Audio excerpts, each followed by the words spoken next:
मोर पंख को चुपचाप घर में इस दिशा में छुपा कर रख दे। धन की होगी बारिश, माँ लक्ष्मी की होगी कृपा। नमस्कार दोस्तों, स्वागत है आपका।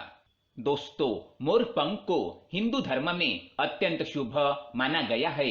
मोर पंख में सभी देवताओं और नवग्रहों का वास होता है।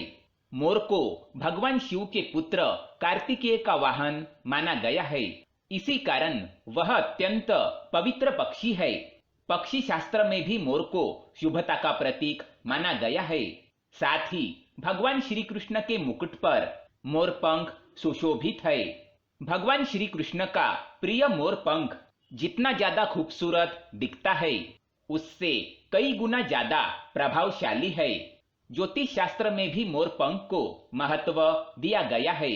यदि आप विधि पूर्वक घर में मोर पंख सही दिशा और सही स्थान पर रखते हैं, तो आपको इसके कई चमत्कारिक लाभ मिल सकते हैं।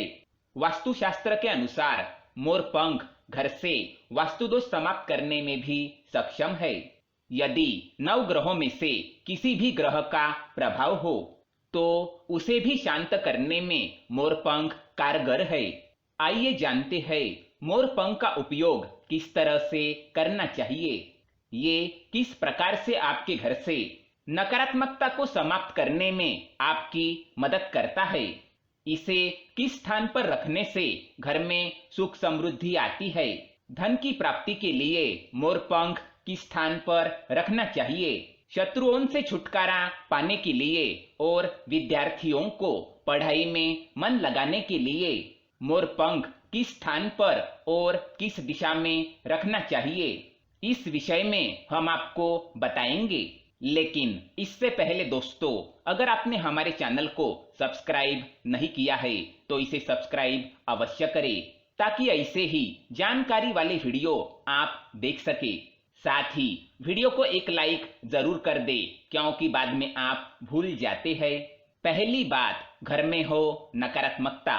अगर घर में नकारात्मक ऊर्जा है और परिवार के सदस्यों के तरक्की में बाधाएं निर्माण हो रही है, तो आप अपने घर के मुख्य द्वार के ऊपर भगवान श्री गणेश की प्रतिमा रखें और साथ ही प्रतिमा के दोनों ओर 2 मोर पंख अवश्य लगाए।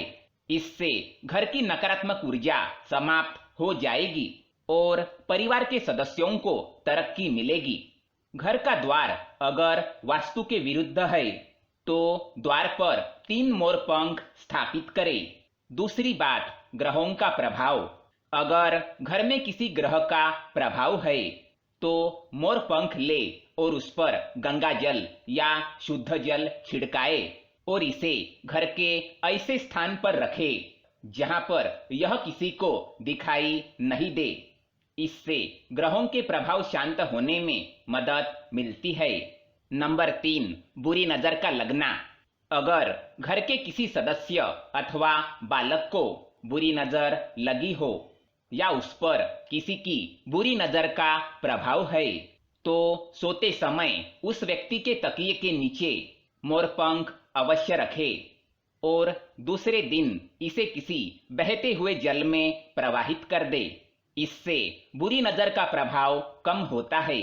नंबर 4, पढ़ाई में मन न लगना। अगर घर के बालकों का पढ़ाई में मन नहीं लगता, याददाश्त कमजोर है, पढ़ाई करते समय बार बार नींद आती है, तो विद्यार्थियों को माँ सरस्वती के सामने मोर पंख रखकर ओम ऐं सरस्वते नमः इस मंत्र का जाप करना है और उस मोर पंख को अपनी किताबों में रखना है। इससे विद्यार्थियों में एकाग्रता बढ़ेगी और माँ सरस्वती की कृपा बनी रहेगी।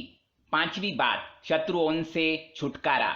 अगर कोई शत्रु जानबूझकर आपको परेशान करता है और बार बार आपको नुकसान पहुंचाने का प्रयास करता है, तो मंगलवार के दिन हनुमान जी के मस्तक का सिंदूर मोर पंख पर लगाए और सुबह के समय इस मोर पंख को बिना नहाए किसी बहते हुए जल में प्रवाहित कर दे। 6ठी बात, मनोवांछित फल प्राप्ति के लिए अगर मन की कोई इच्छा अधूरी है कई दिनों तक कोशिश करने के पश्चात भी मनोवांछित फल प्राप्त नहीं होता, कार्यों में बार बार बाधाएं उत्पन्न होती है, तो आप राधा कृष्ण के मंदिर में जाकर भगवान श्री कृष्ण को मोरपंख चढ़ाए अथवा घर में ही भगवान श्री कृष्ण के मूर्ति पर मोरपंख लगाए और अपनी इच्छाओं के लिए प्रार्थना करें। सातवीं बात, घर में क्लेश। अगर घर के अंदर क्लेश है, पति पत्नी के बीच बार बार झगड़े होते हैं, आपसी प्रेम कम होने लगा है, तो उनके बेडरूम में दक्षिण पूर्व की दिशा में मोरपंख रख देना चाहिए। इससे दोनों के बीच में प्रेम बढ़ेगा और आपसी मनमुटाव कम हो जाएगा। आठवीं बात, धन में वृद्धि के लिए। अगर धन की कमी है, अचानक ही धन खर्च हो जाता है, तो घर में तिजोरी अवश्य बनाएं। तिजोरी रखते समय ध्यान रहे तिजोरी को पश्चिम की दिशा में छटाकर रखें और इसका मुख पूर्व की दिशा की ओर खुले। इससे देवराज की कृपा दृष्टि बनी रहेगी। साथ ही माँ लक्ष्मी की पूजा में मोरपंख रखकर उसे बाद में तिजोरी में रखें। इससे घर में सुख समृद्धि आती है और धन की कमी महसूस नहीं होती। यदि धन की समस्या आ रही है, तो घर के आग्नेय कोण में अर्थात दक्षिण पूर्व दिशा में अपनी कमर से ऊपर कंधे की ऊंचाई पर 2 मोरपंख शुक्ल पक्ष में लगाए। जल्द ही धन प्राप्ति के नए अवसर प्राप्त होने लगेंगे। ध्यान रहे कि टूटा हुआ या खंडित मोरपंख कभी इस्तेमाल ना करें। तो दोस्तों, ये थे मोरपंख से जुड़े कुछ महत्वपूर्ण उपाय। माँ लक्ष्मी की कृपा आप पर सदैव बनी रहे और आपका घर सुख समृद्धि से भर जाए। जय माँ लक्ष्मी। वीडियो को लाइक करें तथा चैनल को सब्सक्राइब करें ताकि ऐसे ही जानकारी वाली वीडियो आप देख सके। धन्यवाद।